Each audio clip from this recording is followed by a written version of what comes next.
ಇನ್ನು ಕಾಂಗ್ರೆಸ್ನಲ್ಲಿ ನಡೀತಾ ಇರುವಂತಹ ಪಟ್ಟದ ಫೈಟ್ಗೆ ಪೂರ್ಣ ವಿರಾಮ ಬೀಳುತ್ತಾ ಹೈಕಮಾಂಡ್ ಆ ನಿಟ್ಟಿನಲ್ಲಿ ನಿರ್ಧಾರವನ್ನ ಮಾಡುತ್ತಾ ಮತ್ತೊಮ್ಮೆ ಹೈಕಮಾಂಡ್ ಮಟ್ಟದಲ್ಲಿ ಸಭೆ ನಿರೀಕ್ಷೆ ಇದೆ. ಡಿಸೆಂಬರ್ 20, 21 ಮತ್ತು ಈ ಒಂದು ಸಭೆಯಲ್ಲಿ ನಿರ್ಣಯಗಳಾಗುವ ಸಾಧ್ಯತೆ ಇದೆ. ಇದು ಎರಡನೇ ಸುತ್ತಿನ ಮೀಟಿಂಗ್.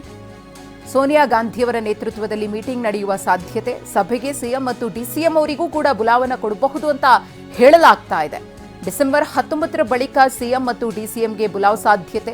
24ರ ಒಳಗೆ ನಾಯಕತ್ವದ ಬಗ್ಗೆ ನಿರ್ಧಾರವಾಗುವ ಸಾಧ್ಯತೆ ಇದೆ. ಸ್ಥಳೀಯ ಸಂಸ್ಥೆ ಚುನಾವಣೆಯಲ್ಲಿ ಕೆಸಿ ವೇಣುಗೋಪಾಲ್ ಅವರು ಫುಲ್ ಬ್ಯುಸಿ ಆಗಿದ್ದಾರೆ.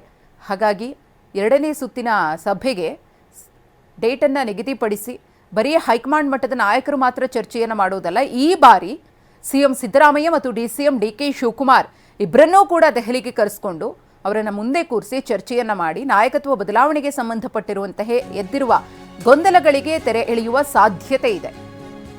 TV9ನಲ್ಲಿ ಪಟ್ಟದ ಫೈಟ್ಗೆ ಸಂಬಂಧಪಟ್ಟಂತಹ ಎಕ್ಸ್ಕ್ಲೂಸಿವ್ ಸ್ಟೋರಿ. ರಾಹುಲ್ ಗಾಂಧಿಯವರ ಮೇಲೆ ನಂಬಿಕೆಯನ್ನ ಇಟ್ಟಿರುವ ಸಿಎಂ ಬೆಂಬಲಕ್ಕೆ ಇದ್ದಾರೆ ಎಂದು ಸಿಎಂ ಸಿದ್ದರಾಮಯ್ಯನವರು ವಿಶ್ವಾಸವನ್ನು ವ್ಯಕ್ತಪಡಿಸಿದ್ದಾರೆ. ಮೊನ್ನೆ ನಡೆದ ಸಭೆಯಲ್ಲೂ ಕೂಡ ಸಿಎಂ ಪರ ರಾಹುಲ್ ಗಾಂಧಿಯವರು ನಿಂತಿದ್ರು. ಸಿದ್ದರಾಮಯ್ಯ ಪರವೇ ಮಾತನಾಡಿರುವ ಮಾಹಿತಿ ಲಭ್ಯವಾಗಿದೆ. ಹೀಗಾಗಿ ಕುತ್ತಿಲ್ಲ ಅನ್ನೋ ವಿಶ್ವಾಸದಲ್ಲಿ ಸಿಎಂ ಬಳಗ ಇದೆ. ಅಂದ್ರೆ ಸಿಎಂ ಕುರ್ಚಿಗೆ ಕುತ್ತಿಲ್ಲ, ಪೂರ್ಣಾವಧಿಯನ್ನ ಸಿದ್ದರಾಮಯ್ಯನವರೇ ಕಂಪ್ಲೀಟ್ ಮಾಡಬಹುದು ಅನ್ನೋ ನಿರೀಕ್ಷೆಯಲ್ಲಿ ಸಿದ್ದರಾಮಯ್ಯನವರ ಬಣ ಇದ್ರೆ, ಮತ್ತೊಂದು ಕಡೆ ಡಿಕೆ ಶಿವಕುಮಾರ್ ಅವರು ಸಿಎಂ ಆಗಬಹುದು, ಹೈಕಮಾಂಡ್ ಅವರಿಗೆ ಅವಕಾಶವನ್ನ ಕೊಡಬಹುದು ಅನ್ನೋ ವಿಶ್ವಾಸದಲ್ಲಿ ಡಿಸಿಎಂ ಡಿಕೆ ಶಿವಕುಮಾರ್ ಅವರ ಬಳಗ ಇದೆ.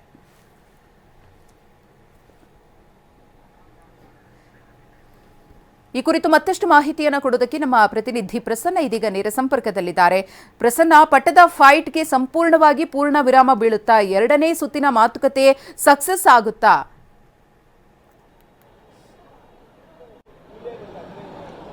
ಮಧುಶ್ರೀ, ನಾಯಕತ್ವ ಬದಲಾವಣೆಯ ಗೊಂದಲಕ್ಕೆ ಸಂಬಂಧಪಟ್ಟ ಹಾಗೆ ಇದೀಗ ಕಾಂಗ್ರೆಸ್ನಲ್ಲಿ ಸಾಕಷ್ಟು ಚರ್ಚೆಗಳು ನಡೀತಾ ಇದ್ದಾವೆ. ಇದರ ಮಧ್ಯೆ ಹೈಕಮಾಂಡ್ ಕೂಡ ಈ ವಿಷಯವನ್ನ ಚರ್ಚೆಗೆ ಕೈಗೆತ್ತಿಕೊಂಡಿದೆ. ಮೊಟ್ಟ ಮೊದಲ ಬಾರಿಗೆ ಸೋನಿಯಾ ಗಾಂಧಿ ಅವರು, ಕೆಸಿ ವೇಣುಗೋಪಾಲ್, ಮಲ್ಲಿಕಾರ್ಜುನ್ ಖರ್ಗೆ ಮತ್ತು ರಾಹುಲ್ ಗಾಂಧಿ ಅವರು ಕಳೆದ ವಾರ ಕೂತು ಈ ವಿಚಾರಕ್ಕೆ ಸಂಬಂಧಪಟ್ಟ ಹಾಗೆ ಮಾತುಕತೆಯನ್ನ ನಡೆಸಿದ್ದಾರೆ. ಅಂದ್ರೆ ನಾಯಕತ್ವ ಬದಲಾವಣೆ ಮಾಡಬೇಕಾ ಬೇಡವಾ ಅನ್ನೋ ಬಗ್ಗೆ ಹೈಕಮಾಂಡ್ ಅಂತೂ ಚರ್ಚೆಯನ್ನ ಪ್ರಾರಂಭ ಮಾಡಿದೆ. ಇದಕ್ಕೆ ಸಂಬಂಧಪಟ್ಟ ಹಾಗೆ ಇದೀಗ ಡಿಸೆಂಬರ್ 19ರ ಬಳಿಕ 20 ಅಥವಾ 21ನೇ ತಾರೀಕಿನಂದು ಮತ್ತೊಂದು ಸುತ್ತಿನ ಚರ್ಚೆಯನ್ನ ನಡೆಸೋದಕ್ಕೆ ಸೋನಿಯಾ ಗಾಂಧಿ ಮತ್ತು ರಾಹುಲ್ ಗಾಂಧಿ ಹಾಗೂ ಮಲ್ಲಿಕಾರ್ಜುನ್ ಖರ್ಗೆ ಅವರು ತೀರ್ಮಾನವನ್ನ ಮಾಡುವಂತ ಸಾಧ್ಯತೆಗಳಿದ್ದಾವೆ. ಸಂಸತ್ ಅಧಿವೇಶನ ಡಿಸೆಂಬರ್ 19ನೇ ತಾರೀಕು ಮುಗಿಯುತ್ತದೆ. ಬೆಳಗಾವಿಯ ಚಳಿಗಾಲದ ಅಧಿವೇಶನ ಕೂಡ 19ನೇ ತಾರೀಕು ಅಂತ್ಯ ಆಗುತ್ತೆ. ಅದಾದ ಬಳಿಕ ಮುಖ್ಯಮಂತ್ರಿಗಳು ಮತ್ತು ಉಪಮುಖ್ಯಮಂತ್ರಿಗಳು ಇಬ್ಬರಿಗೂ ಕೂಡ ದೆಹಲಿಗೆ ಮತ್ತೊಮ್ಮೆ ಕರೆ ಬರುವಂತಹ ಸಾಧ್ಯತೆಗಳಿದ್ದಾವೆ. ಒಂದು ಸೋನಿಯಾ ಗಾಂಧಿ ಮತ್ತು ರಾಹುಲ್ ಗಾಂಧಿ, ಮಲ್ಲಿಕಾರ್ಜುನ್ ಖರ್ಗೆ, ಕೆಸಿ ವೇಣುಗೋಪಾಲ್ ಈ 4 ಮಂದಿ ಕೂತು ಒಂದು ಅಂತಿಮ ತೀರ್ಮಾನವನ್ನ ತೆಗೆದುಕೊಳ್ಬೇಕಾಗಿದೆ. ಸಿದ್ದರಾಮಯ್ಯನವರಿಗೆ ಈಗ ಇರುವಂತಹ ವಿಶ್ವಾಸ, ಮೊನ್ನೆ ನಡೆದಂತಹ ಸಭೆಯಲ್ಲೂ ಕೂಡ ರಾಹುಲ್ ಗಾಂಧಿ ಅವರು ತಮ್ಮ ಪರವಾಗಿ ಮಾತನಾಡಿದ್ದಾರೆ. ನಾಯಕತ್ವ ಬದಲಾವಣೆ ಈಗ ಸೂಕ್ತ ಅಲ್ಲ ಅನ್ನುವಂತ ಅಭಿಪ್ರಾಯವನ್ನ ರಾಹುಲ್ ಗಾಂಧಿ ಅವರು ಹೊಂದಿದ್ದಾರೆ. ಹೀಗಾಗಿ ಮುಂದಿನ ದಿನಗಳಲ್ಲೂ ಕೂಡ ತನಗೆ ರಾಹುಲ್ ಗಾಂಧಿ ಅವರು ಮುಖ್ಯಮಂತ್ರಿ ಸ್ಥಾನದಲ್ಲಿ ಮುಂದುವರಿಯುವಂತಹ ಅವಕಾಶವನ್ನ ಕೊಟ್ಟೇ ಕೊಡ್ತಾರೆ ಅನ್ನುವಂತಹ ವಿಶ್ವಾಸದಲ್ಲಿ ಸಿದ್ದರಾಮಯ್ಯನವರಿದ್ದಾರೆ. ಆದ್ರೆ ಡಿಕೆ ಶಿವಕುಮಾರ್ ಅವರಿಗೆ ಇರುವಂತಹ ನಂಬಿಕೆ ಸೋನಿಯಾ ಗಾಂಧಿ ಅವರ ಮೇಲೆ. ಸೋನಿಯಾ ಗಾಂಧಿ ಅವರು ತನ್ನ ನಾಯಕತ್ವಕ್ಕೆ ಎಲ್ಲೋ ಒಂದ್ ಕಡೆ ಮನ್ನಣೆಯನ್ನ ಕೊಡಬಹುದು ಅನ್ನುವಂತಹ ನಿರೀಕ್ಷೆಯನ್ನ, ಸೋನಿಯಾ ಗಾಂಧಿ ಅವರ ಮೇಲೆ ವಿಶ್ವಾಸವನ್ನ ಡಿಕೆ ಶಿವಕುಮಾರ್ ಅವರು ಇಟ್ಕೊಂಡಂತ ಕಾರಣಕ್ಕೋಸ್ಕರ ಇದೀಗ ನಾಯಕತ್ವ ಬದಲಾವಣೆಯ ವಿಚಾರದಲ್ಲಿ ಹೈಕಮಾಂಡ್ನ ಚಿತ್ತ ಯಾರ ಕಡೆ ಅನ್ನುವಂಥದ್ದು ಬಹಳ ಕುತೂಹಲವನ್ನ ಕೆರಳಿಸ್ತಾ ಇದೆ. ಮತ್ತು ಈ ಗೊಂದಲಗಳು ಇಲ್ಲಿಗೆ ಮುಗಿಯದೆ ಹೋದ್ರೆ ಮುಂದಿನ ದಿನಗಳಲ್ಲಿ ಪಕ್ಷಕ್ಕೆ ಡ್ಯಾಮೇಜ್ ಆಗುತ್ತೆ ಅನ್ನುವಂಥದ್ದನ್ನು ಕೂಡ ಹೈಕಮಾಂಡ್ನ ನಾಯಕರು ಮೊನ್ನೆ ನಡೆದಂತ ಮೊದಲ ಸುತ್ತಿನ ಚರ್ಚೆಯಲ್ಲಿ ಪ್ರಸ್ತಾಪವನ್ನ ಮಾಡಿದ್ದಾರೆ.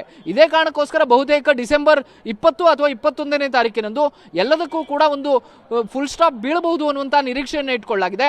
ನಾಯಕತ್ವ ಮುಂದುವರಿಕೆ ಇರಬಹುದು ಅಥವಾ ಬದಲಾವಣೆ ಇರಬಹುದು, ಏನೇ ಇದ್ರೂ ಕೂಡ ಡಿಸೆಂಬರ್ 3ನೇ ವಾರದ ವೇಳೆಗೆ ಒಂದು ಕ್ಲಾರಿಟಿ ಸಿಗುತ್ತೆ ಅನ್ನುವಂತ ನಿರೀಕ್ಷೆಯನ್ನ ಇಬ್ಬರು ನಾಯಕರು ಕೂಡ ಇಟ್ಕೊಂಡಿದ್ದಾರೆ.